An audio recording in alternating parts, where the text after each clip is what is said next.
Hello students, અગાઉના લેક્ચરની અંદર આપણે ઘર્ષણ બળ વિશે વાત કરી અને એના ઉદાહરણની પણ ચર્ચા કરી હતી કે ઘર્ષણ બળ જે છે એ કોઈ પદાર્થ ગતિ કરતો હોય તો એની ગતિની વિરુદ્ધ દિશામાં લાગતું બળ છે. આપણે 3 પ્રકારના ઘર્ષણની આપણે વાત કરી ગયા છે: સ્થિત ઘર્ષણ, ગતિક ઘર્ષણ અને રોલિંગ ઘર્ષણ. હે ને? તો અહીંયા આગળ હું યાદ કરાવું કે સ્થિત ઘર્ષણ તો એને Fs થી આપણે દર્શાવીએ તો Fs બરાબર સૂત્ર લખ્યું હતું μSn, જ્યાં μs છે એને આપણે સ્થિત ઘર્ષણાંક કહીએ છીએ જે અને n જે છે એને આપણે સપાટીને લંબ દિશામાં લાગતું બળ એટલે લંબ બળ તરીકે ઓળખીએ છીએ. તો એવું કહે છે કે એ જે સ્થિત ઘર્ષણ બળ હોય એ એનના સમપ્રમાણમાં હોય છે. એના પરથી આપણે આ સૂત્ર લખેલું હતું. ઓકે, અને એ જ રીતે આપણે ગતિક ઘર્ષણ અને રોલિંગ ઘર્ષણ વિશે પણ ચર્ચા કરી ગયા છે. હવે આજે મારે એક વાત કરવાની છે, એ છે વર્તુળાકાર ગતિ વિશે. હવે તમે કહેશો કે એ તો આપણે આગળ 4th ચેપ્ટરમાં પણ ભણ્યા હતા, નિયમિત વર્તુળાકાર ગતિ.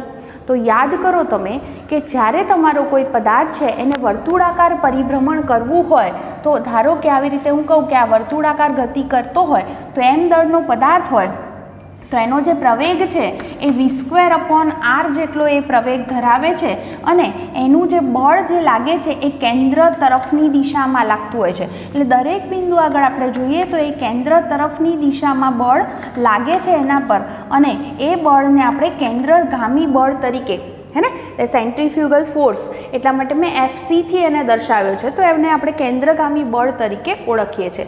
તો કોઈ પણ પદાર્થને હંમેશા ધ્યાનમાં રાખો કે વર્તુળાકાર પરિભ્રમણ કરવું હોય તો કેન્દ્રગામી બળ જોઈએ, અને કોઈક બળ એવું હોય છે કે જે એને કેન્દ્રગામી બળ પૂરું પાડતું હોય છે. અલગ અલગ કિસ્સામાં એ બળ અલગ અલગ હોઈ શકે. એટલે હું ફરીથી કહું કે કેન્દ્રગામી બળ F બરાબર સૂત્ર આપણે લખીએ તો F બરાબર ma છે, જેની અંદર પ્રવેગ કેટલો હોય છે v²/r, એટલે કે કેન્દ્રગામી બળનું સૂત્ર આપણે બોલી શકીએ mv²/r. તો આ જે છે એ વર્તુળ માર્ગની આની અંદર ત્રિજ્યા છે. તો મેં કીધું એમ કે કોઈ પણ પદાર્થને વર્તુળાકાર પરિભ્રમણ માટે કેન્દ્રગામી બળ જોઈએ. અલગ અલગ કિસ્સામાં એ બળ અલગ અલગ રીતે પૂરું પડતું હોય. જેમ કે હું કહું કે સૂર્યની આસપાસ પૃથ્વી સહિત બધા ગ્રહો જે છે એ વર્તુળાકાર કક્ષામાં પરિભ્રમણ કરે છે. આમ તો લંબવૃત્તીય કક્ષા છે, તો એ કક્ષામાં પરિભ્રમણ માટે એમને જે બળ જોઈએ છે એ બળ એમની વચ્ચે લાગતું ગુરુત્વાકર્ષણ બળ પૂરું પાડે છે. એટલે ગુરુત્વાકર્ષણ બળને કારણે એ સૂર્યની આસપાસ બધા ફરી શકે છે. પૃથ્વીની આસપાસ આપણે કોઈ ઉપગ્રહને તરતો મૂકીએ તો એ પણ પૃથ્વીની આસપાસ વર્તુળાકાર કક્ષામાં ફરતો હોય તો એને પણ પરિભ્રમણ માટે જરૂરી કેન્દ્રગામી બળ કોણ પૂરું પાડે? તો પૃથ્વી અને ઉપગ્રહ વચ્ચે લાગતું ગુરુત્વાકર્ષણ બળ.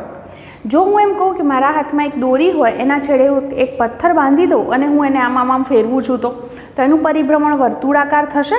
તો અહીંયા આગળ જે દોરી હોય એ દોરીમાં તણાવ બળ ઉત્પન્ન થયું કહેવાય. તો એ તણાવ બળ એને વર્તુળાકાર પરિભ્રમણ માટે જરૂરી કેન્દ્રગામી બળ પૂરું પાડતું હોય છે. એવી રીતે દાખલા તરીકે આપણે કારની વાત કરીએ તો કાર જો છે એ વર્તુળાકાર માર્ગ પર ગતિ કરતી હોય તો રસ્તા અને કાર વચ્ચે ઘર્ષણ બળ લાગે છે. તો એ ઘર્ષણ બળ છે એ એને જરૂરી કેન્દ્રગામી બળ પૂરું પાડે છે. તો તમે હવે આટલું સમજી શક્યા હશો કે કોઈ પણ પદાર્થને વર્તુળાકાર પરિભ્રમણ કરવું હોય તો એના માટે કેન્દ્રગામી બળ જોઈએ. કેન્દ્રગામી બળ એટલે સૂત્ર લખશું mv²/r, અને કોઈક બળ એવું હશે જે એને કેન્દ્રગામી બળ પૂરું પાડતું હશે. ઓકે, તો આજે મારે તમને એ સમજાવવાનું છે કે આપણી પાસે કોઈક પદાર્થ છે, એટલે હાલ દાખલા તરીકે આપણે કારની વાત કરશું કે એવી જે કાર છે એને વર્તુળાકાર કક્ષામાં પરિભ્રમણ કરે છે. તો એની મારે મહત્તમ સલામત ઝડપનું સૂત્ર મેળવવું છે. કેમ મહત્તમ સલામત ઝડપ? કારણ કે તમને ઘણી વખતે રૂટીનમાં પણ તમે વિચાર કરો, દાખલા તરીકે કોઈક સર્કલ છે, બરાબર, અને ત્યાંથી તમે પસાર થઈ રહ્યા છો. ઘણી વખતે તમે જોયું હશે કે કોઈક વ્યક્તિ હોય તો બહુ જ સ્પીડમાં જો જતી હોય છે તો એ આમ થોડીક દૂર ખસેડાય છે. આવું તમે જોયું પણ હશે. તો ઘણી વખતે ઘણા લોકો વધારે પડતી સ્ટાઇલ મારવા માટે અમુક ઝડપ બહુ વધારી દે તો એ લોકો ત્યાં પડી પણ જાય છે, લપસી પણ જાય છે. તો આવું બધું ન થાય એના માટે એની ઝડપ અમુક કંઈક હોવી જોઈએ. है ने एना करતાં झड़प वधी जाए એને મહત્તમ સલામત ઝડપ કહેવાય છે કે આટલી ઝડપ રાખો ત્યાં સુધી તમે સલામત રીતે વર્તુળાકાર માર્ગે ફરી શકો છો, પણ એનાથી વધારે ઝડપ વધી જાય તો એને કારણે તમે ત્યાંથી રસ્તા પરથી ફેંકાઈ પણ જાઓ છો, લપસી પણ જાઓ છો, આ બધું થતું હોય છે. તો આજે મારે તમને એ સમજાવવું છે બે કિસ્સામાં કે એક સમતલ રસ્તો હોય અને તમે વર્તુળ આમ વળાંક લો છો તો કેટલી મહત્તમ ઝડપ રાખવી જોઈએ એનું એક સૂત્ર સાબિત કરશું, અને બીજું એક વસ્તુ છે કે તમારી પાસે ઢાળવાળો રસ્તો છે અને ત્યાં આગળ તમે વર્તુળાકાર પરિભ્રમણ કરી રહ્યા છો અથવા તો આમ ટર્ન લઈ રહ્યા છો, તો એવી સ્થિતિમાં બરાબર, દાખલા તરીકે આપણે માઉન્ટ આબુ ચડતા હોઈએ તો આવા રસ્તા આવતા હોય છે, તો એ રીતે તમે વળાંક લેતા હોય ઢાળવાળા રસ્તા પર, તો એ સમયે તમારી મહત્તમ ઝડપ જે છે એ સલામત ઝડપ કેટલી હશે, તો મારે બંને કિસ્સામાં તમને એ સૂત્ર શીખવાડવાના છે. ઓકે, તો અહીંયા આગળ શરૂઆત જે છે એ શરૂઆત આપણે આ રીતે કરીએ કે દાખલા તરીકે હું અહીંયા આગળ પહેલું આકૃતિની અંદર આવું દર્શાવું કે મારી પાસે કોઈ કાર છે, આ વર્તુળાકાર માર્ગ છે બરાબર, અહીંયા આગળ દાખલા તરીકે આ કોઈ કાર છે, ધારી લો કે આ કાર છે બરાબર, જેનું દળ m છે અને એ કાર v જેટલા વેગથી જે છે એ ગતિ કરી રહી છે. તો આ જે કાર હોય એ કારને આ રસ્તા પર વર્તુળાકાર પરિભ્રમણ કરવું હશે તો એના માટે કેન્દ્રગામી બળ જોઈશે Fc. તો અહીંયા આગળ કયું બળ હાજર છે, તો અહીંયા આગળ કહી શકાય કે અહીંયા કાર અને રસ્તા વચ્ચે કયું બળ લાગતું હોય છે, ઘર્ષણ બળ. તો એ જે ઘર્ષણ બળ છે એ એને જરૂરી કેન્દ્રગામી બળ પૂરું પાડશે. અને તમે યાદ કરો કે અહીંયા આગળ જે ઘર્ષણ બળ હોય, આપણે સ્થિત ઘર્ષણની વાત કરી હતી કે સ્થિત ઘર્ષણ બળ હોય એ હંમેશા શું કરશે, તો આપણી આવી જે કાર હોય એને રસ્તા પરથી ફેંકાઈ જતા રોકશે, હે ને, એટલે કે પેલી અપેક્ષિત ગતિ છે એનો એ શું કરે છે, વિરોધ કરે છે. એટલા માટે અહીંયા આગળ સ્થિત ઘર્ષણને આપણે ધ્યાનમાં લઈ અને બધી જ ગણતરી દર્શાવી શકીએ. અને સ્થિત ઘર્ષણ કઈ રીતે લાગે છે, તો સપાટીને સમાંતર, આમ ઉપર નથી લાગતું બરાબર. તો એ વસ્તુને ધ્યાનમાં રાખી અને હવે હું તમને આ સમજાવું. જુઓ, ચલો, તો પહેલો જે રસ્તો લઈશું વર્તુળાકાર ગતિ, પહેલાં જે માર્ગે વાત કરું છું એ છે સમતલ રસ્તા પર. કેવો રસ્તો રાખ્યો છે આપણે, સમતલ રસ્તો. એટલે દાખલા તરીકે આવો રસ્તો છે અને આ રસ્તા પર આ તમારી કાર છે. ઓકે, તો હંમેશા વિચાર કરવો પડે મારે કે કારને વર્તુળાકાર પરિભ્રમણ કરાવવાનું છે તો પહેલાં તો એના પર કયા કયા બળ લાગે છે એનો હંમેશા વિચાર કરો. તો જુઓ, પહેલું તો પોતાના દળને કારણે નીચે તરફ એનું કયું બળ લાગતું હોય, વજન બળ. બીજી વાત, સપાટીને લંબ રૂપે અહીંયા આગળ કયું બળ હાજર હોય, લંબ બળ. અને આપણી જે કાર છે એ વર્તુળાકાર પરિભ્રમણ કરે છે તો સપાટીને સમાંતર અહીંયા આગળ કયું બળ હાજર હશે, ઘર્ષણ બળ, જે હું ખાસ કરીને સ્થિત ઘર્ષણ બળ બોલીશ. તો આને કારણે આપણી જે કાર છે એ વર્તુળાકાર કક્ષામાં પરિભ્રમણ કરી શકશે. તો અહીંયા આગળથી પહેલી વસ્તુ તો જુઓ તમે કે આકૃતિ પરથી આપણે એટલું તો લખી શકીએ કે આપણી જે કાર છે એ આમ નથી થતી, હે ને, એટલે કે આ દિશામાં, આ શિરોલંબ દિશા કહેવાય, એ દિશામાં એ સંતુલનમાં છે એમ કહેવાય. અને સંતુલનમાં ક્યારે હશે, જ્યારે જેટલું ઉપર લંબ બળ લાગે છે એટલું જ શું હશે, વજન બળ હશે. બંને સરખા હોય અને દિશા તો પરસ્પર વિરુદ્ધ છે જ, માટે આ દિશામાં સંતુલનમાં છે એમ કહી શકાય. એટલે કે મારી પાસે એક સંબંધ આવો થયો કે n બરાબર શું છે, mg.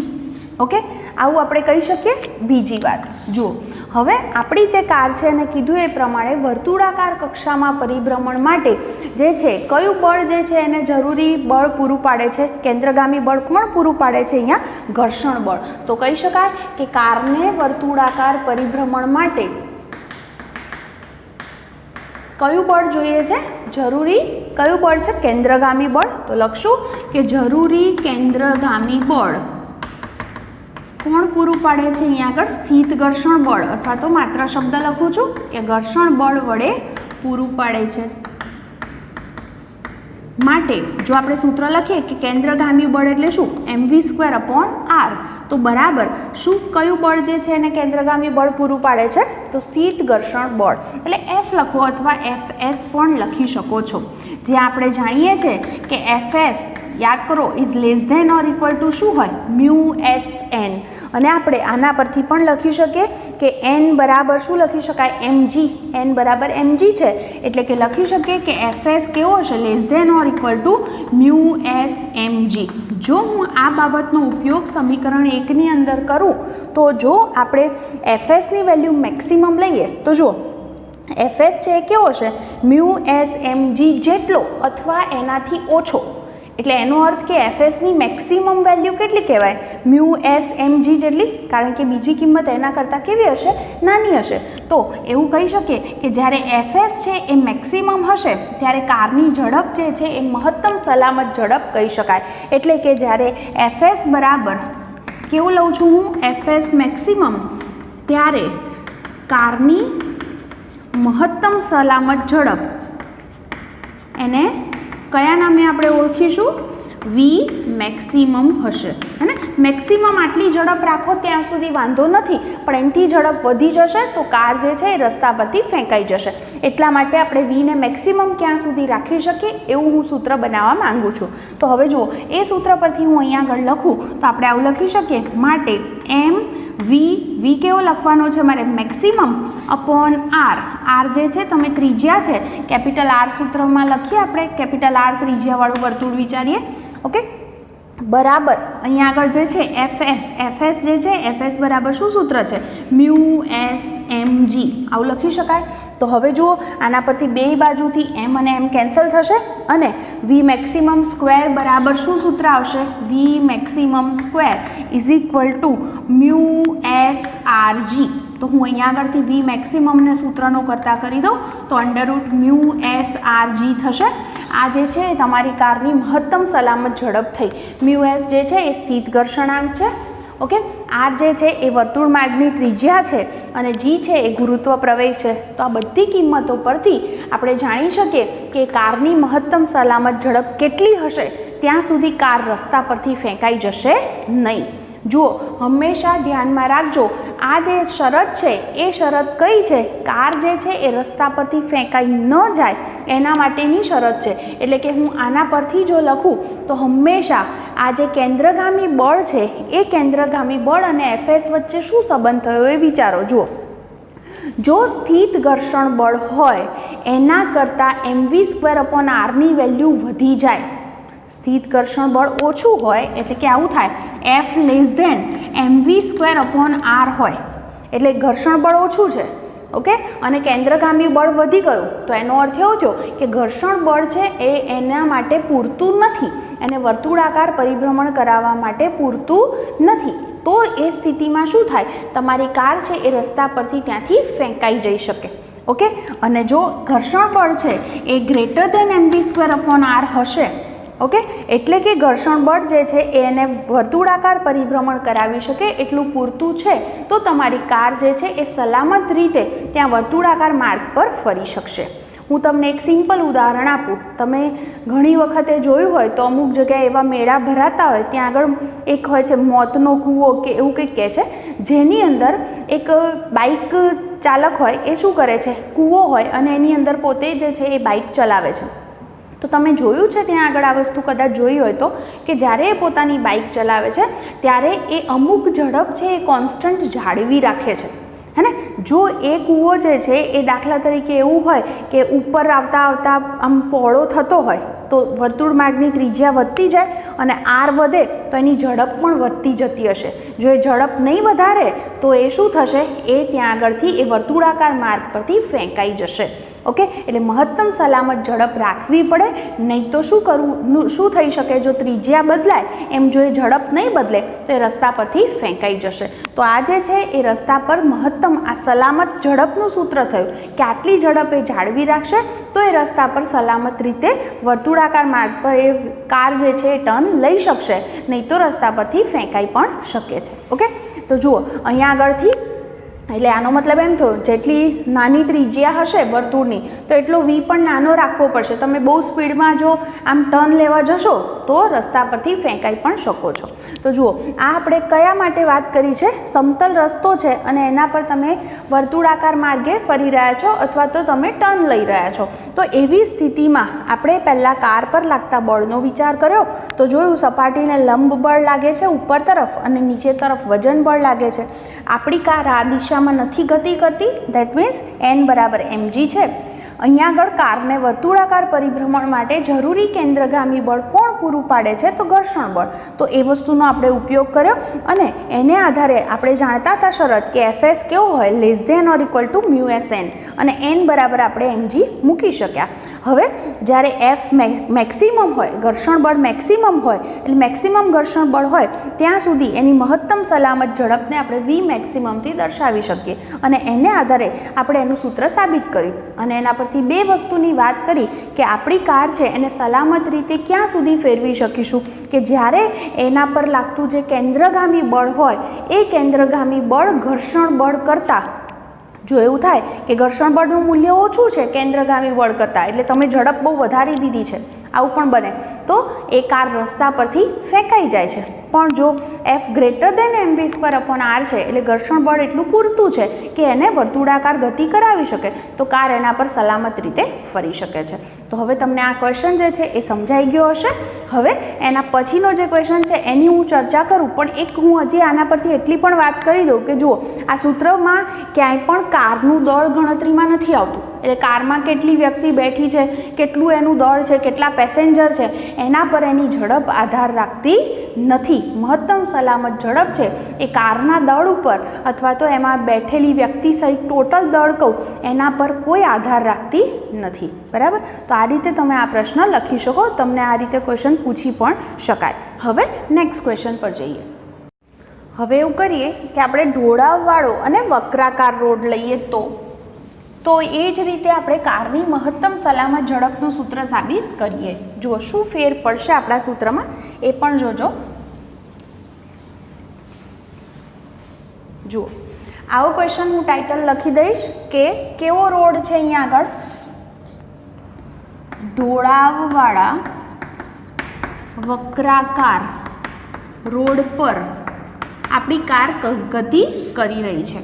તો એવી સ્થિતિમાં શું થાય? જુઓ, આવું વિચારો કે દાખલા તરીકે કોઈ કાર છે, આ કોઈક રસ્તો છે, હું આવી રીતે દર્શાવું છું, આ ઢાળવાળો રસ્તો છે, અહીંયા આગળ ઢાળ જે છે એ થીટા છે, અને આની ઉપર આપણી આ કોઈ કાર છે અને એ કાર ગતિ કરી રહી છે. ઓકે, દાખલા તરીકે આપણી જે કાર છે એ કાર ઢાળ ઉપર તરફ ગતિ કરી રહી છે. ઓકે, તો અહીંયા આગળ એટલે આ દિશામાં એટલે એની ગતિ હોય તો એને આવી રીતે આમ કંઈક ટર્ન લેવાનો હશે. તો હવે તમે વિચારો, પહેલાં તો કાર પર કયા કયા બળ લાગશે? તો પહેલું તો વિચારી શકો તમે કે કાર પર નીચે તરફ કયું બળ લાગે? એક તો એનું વજન બળ mg. બીજું કયું બળ હોય? સપાટીને લંબ. જો આની સપાટી આમ છે એટલે લંબ બળ n આમ લાગશે. ઓકે, આ રીતે દર્શાવી શકાય. ઓકે, બીજી વસ્તુ કે આપણો જે આ પદાર્થ છે, પદાર્થ એટલે અહીંયા કાર, તો કારને અહીંયા આગળ વર્તુળાકાર પરિભ્રમણ કરવાનું છે અને એના માટે કયું બળ જોઈએ છે? કેન્દ્રગામી બળ, જે અહીંયા કોણ પૂરું પાડે? માત્ર ઘર્ષણ બળ પૂરું પાડતું નથી, પણ ઘર્ષણ બળના ઘટકોને પણ મારે ધ્યાનમાં લેવા પડે. તો કાર આમ જતી હોય તો એના પર લાગતું ઘર્ષણ બળ છે F આ દિશામાં હશે. તો હવે પહેલાં હું એ વિચારીશ કે આ બધાના ઘટકો કયા કયા છે. તો આકૃતિમાં ધ્યાનથી જુઓ, હું અહીંયા આગળ આકૃતિ આમ બતાવું છું તો જોઈ શકો છો, આ ખૂણો થીટા છે, આ ખૂણો 90 છે, તો આટલો ખૂણો શું થાય? 90 - થીટા થાય. તો આ 90 - થીટા હોય તો આપણું જે F બળ છે, તો આના આપણે બે પરસ્પર લંબ ઘટક બતાવવા હોય તો તમે વિચારી શકો, એક ઘટક આ દિશામાં થાય અને બીજો ઘટક જે છે, હું F અહીંયા લખી દઉં, બીજો ઘટક આ દિશામાં થાય. ખ્યાલ આવે છે અહીંયા આગળ?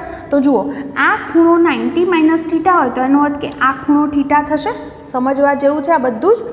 અહીંયા આગળ પહેલાં આટલો ત્રિકોણ છે જેની અંદર આ ખૂણો થીટા છે, આ 90 છે, એટલે આટલો ખૂણો 90 - થીટા થયો.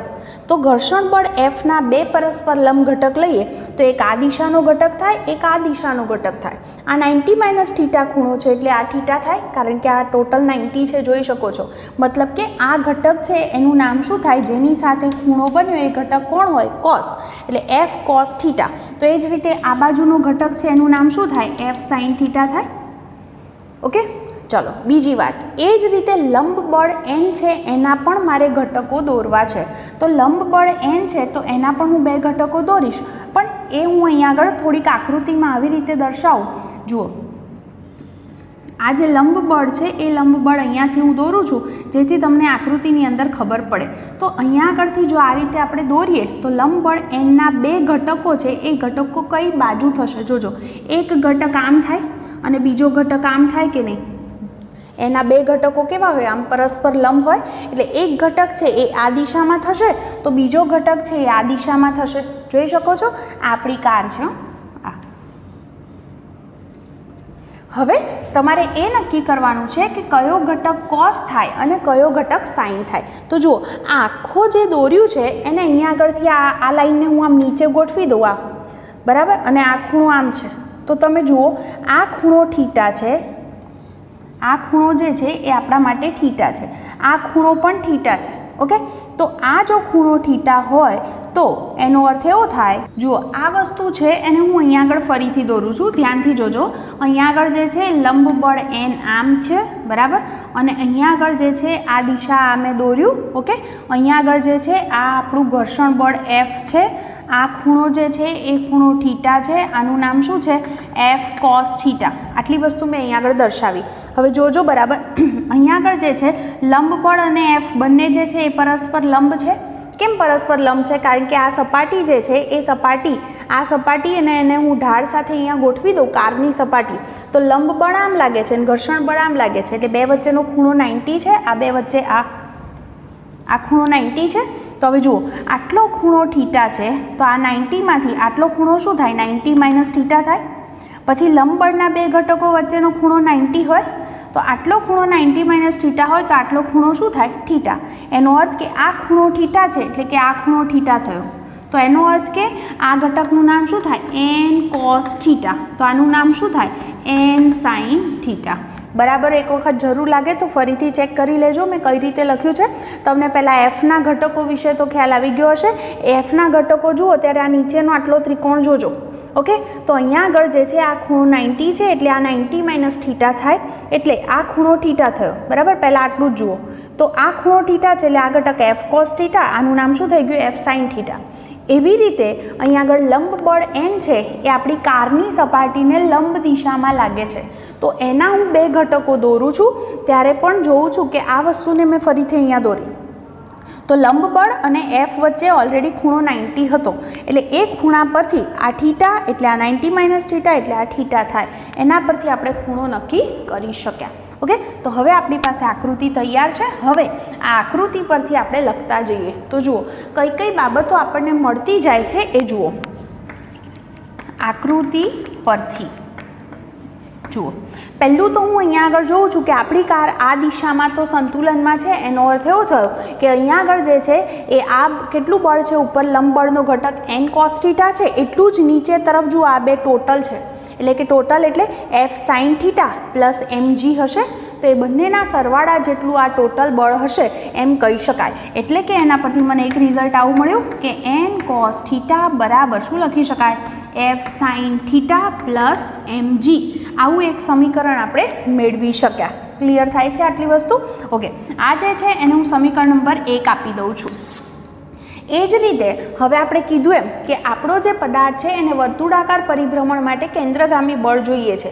તો કેન્દ્રગામી બળ કોણ પૂરું પાડશે? તો અહીંયા માત્ર ઘર્ષણ બળ જે છે એ ઘર્ષણ બળ નહીં, કારણ કે આપણી કાર જે ફરી રહી છે તો એને જરૂરી કેન્દ્રગામી બળ પૂરું પાડવા માટે એ દિશામાં બે ઘટકો હાજર છે. જુઓ કયા બે ઘટકો હાજર છે? એફ કોસ થીટા અને એન સાઇન થીટા. એટલે કે લખી શકાય કે કારને વર્તુળાકાર પરિભ્રમણ માટે કયું બળ જોઈએ છે? કેન્દ્રગામી બળ. એટલે mv²/r કોણે પૂરું પાડ્યું છે? તો શું કહેશો? કયા કયા ઘટકોએ? એન સાઇન થીટા પ્લસ બીજો કોણ છે? એફ કોસ થીટા દ્વારા પૂરું પડાય છે. અને આપણે સમીકરણ નંબર 2 આપી દઈએ. હવે છે ને એક કામ કરીએ તો આપણે આ એન કોસ થીટાવાળું જે એફ સાઇન થીટાવાળું પદ આ બાજુ લઈ આવીએ તો mg બરાબર સૂત્ર બની જાય. તો આપણી પાસે થોડુંક સહેલું સમીકરણ બની શકે. આને હું આ બાજુ લઈ આવું છું એટલે N cos theta minus F sine theta, આવું મારી પાસે સમીકરણ 1 બન્યું. જુઓ હવે આપણે મેળવવો છે શું? v મેળવવો છે. તો એક કામ કરીએ, સમીકરણ 2 ને સમીકરણ 1 વડે ભાગી દઈએ. એટલે સમીકરણ અહીંયા ત્રિજ્યાને કેપિટલ R લખશું. તો સમીકરણ 2 ભાગ્યા સમીકરણ 1 એટલે એવું બોલાય કે બે સમીકરણનો ગુણોત્તર લીધો. તો સમીકરણ 2 શું છે? ડાબી બાજુ શું છે? mv²/r છે. એને કોના વડે ભાગવાના છે? mg વડે. એટલે નીચે શું આવશે? mg વડે ભાગવાના. જોઈ શકો છો m અને m કેન્સલ થાય, બરાબર. અહીંયા આગળ જમણી બાજુ જુઓ શું છે? આ બાજુ n sin θ plus f cos θ upon જોજો આ શું છે પદ સમીકરણ 1માં? n cos θ minus f sin θ. આવું સૂત્ર છે, આવું મને સમીકરણ મળ્યું. હવે આટલી વસ્તુ ધ્યાનથી જોજો કે જ્યારે ઘર્ષણ બળ F છે એ F બરાબર મેક્સિમમ હોય એટલે Fs મેક્સિમમ, ત્યારે Fsનું સૂત્ર શું? Fs બરાબર શું લખીએ છીએ? μSn. તો આ સૂત્ર લખી શકાય. એટલે Fs બરાબર શું હોય છે? μSn. આપણે અગાઉ થિયરી ભણ્યા હતા એના પરથી જ લખ્યું છે. અને ત્યારે ઝડપ જે છે એ મહત્તમ સલામત ઝડપ લઈએ એટલે ત્યારે v બરાબર શું લઈ લઈશું? v મેક્સિમમ લેતા. તો હવે જો ઉપરનું સમીકરણ શું થાય? જોયું એક m કેન્સલ થઈ ગયો, તો ઉપર શું વધ્યું છે? v મેક્સિમમ²/rg છે. ઓકે, બરાબર. આ બાજુ શું છે? n sin θ પ્લસ એફની જગ્યાએ હું શું મૂકીશ? μSn. ઓકે, એટલે μSn cos θ અપોન નીચે શું છે? n cos θ minus μSn sin θ. જોઈ શકો છો? સીધું જ હું બોલું તો ખબર પડશે કે અહીંયા ઉપર પણ n કોમન છે, નીચે પણ n કોમન છે અને એકબીજા સાથે કેન્સલ થઈ જાય તો તમારી પાસે કેટલું સમીકરણ વધે? v મેક્સિમમ²/rg બરાબર શું સૂત્ર વધ્યું? sin θ plus μs cos θ upon cos θ minus n sin θ, sorry μs sin θ. હવે હજી પણ મારે આનું સાદુરૂપ આપી અને થોડુંક સરળ સ્વરૂપ મેળવવું છે. તો હું આખા સમીકરણને ઉપર નીચે cos θ વડે ભાગી દઉં છું. અહીંયા લખી દઉં. કોના વડે ભાગી દીધા? cos θ વડે ભાગતા. જમણી બાજુ ઉપર અને નીચે બંનેને ભાગીએ એટલે ચાલે ને, બરાબર? બે સેમ જ વસ્તુ કહેવાય. તો શું સમીકરણ થાય? જુઓ, v મેક્સિમમ²/rg તો ખરા જ, બરાબર. sin θ ને cos θ વડે ભાગવાના, આખું પદ લખીશું એટલે કોઈ દિવસ ગડબડ ન થાય. પ્લસ μs cos θ હતા એને પણ cos θ વડે ભાગવાના છે. છેદમાં એવી જ રીતે અહીંયા cos θ છે એને પણ cos θ વડે ભાગવાના, ઉપર નીચે બધાને ભાગવાના છે. માઇનસ μs sin θ છે એને પણ cos θ વડે ભાગવાના છે. તો જુઓ આપણું સમીકરણ શું બને છે? v મેક્સિમમ²/rg બરાબર, જોજો sin θ અપોન cos θ એટલે લખી દઉં tan θ. આ tan θ થયું પ્લસ આ cos θ કેન્સલ એટલે શું આવે? μs અપોન પાછા cos θ કેન્સલ એટલે 1 માઇનસ અહીંયા sin θ અપોન cos θ છે અને હું શું લખી દઈશ? tan θ. તો હવે આમાંથી વીને સૂત્રનો કરતા કરીએ તો rg છે અહીંયા જતા રહેશે અને વીને સૂત્રનો કરતા કરી દઈએ એટલે વર્ગમૂળ આવશે. તો v મેક્સિમમ બરાબર શું સૂત્ર આવ્યું? √rg આખું પદ બ્રેકેટમાં લખીશ. μs પહેલાં લખું છું, ચાલે ને? તો μs plus tan θ upon 1 minus μs tan θ.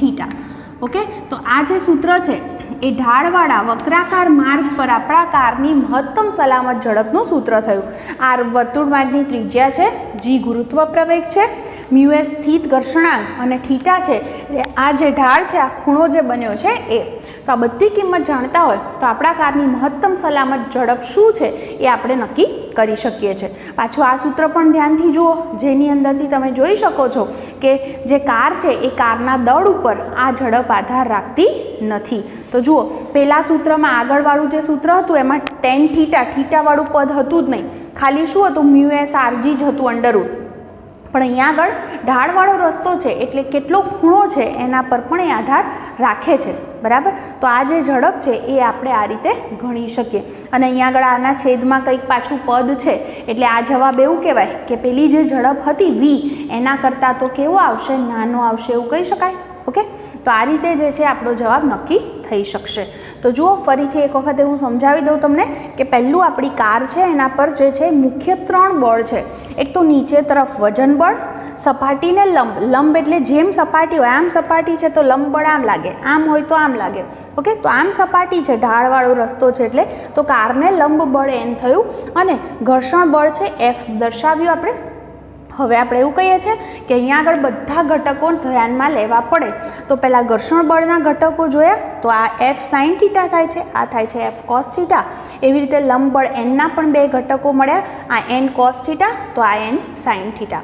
આપણી કાર આ દિશામાં સંતુલનમાં છે એટલે આપણે લખી શકીએ એન કોસ થીટા બરાબર, આ ઉપર એન કોસ થીટા છે ને આ બાજુ ટોટલ આ બંને છે એટલે સરવાળો. એમાંથી એમજીને સૂત્રનો કરતા કરી એક સમીકરણ મળ્યું. બીજી વાત કરી કે આપણી કારને કેન્દ્રગામી બળ કોણ પૂરું પાડે છે? માત્ર ઘર્ષણ બળ નહીં, પણ ઘર્ષણ બળનો કોસ થીટા ઘટક અને આ એન સાઇન થીટા, બરાબર. આ બંને ટોટલ જે છે એ એને કેન્દ્રગામી બળ પૂરું પાડે છે. પછી સાદુરૂપ જ આપ્યું, સમીકરણ 2 ને 1 વડે ભાગી દીધા અને એફ બરાબર મ્યુ એસ એન મૂકી દીધા છે, એન કોમન કાઢી લીધા છે.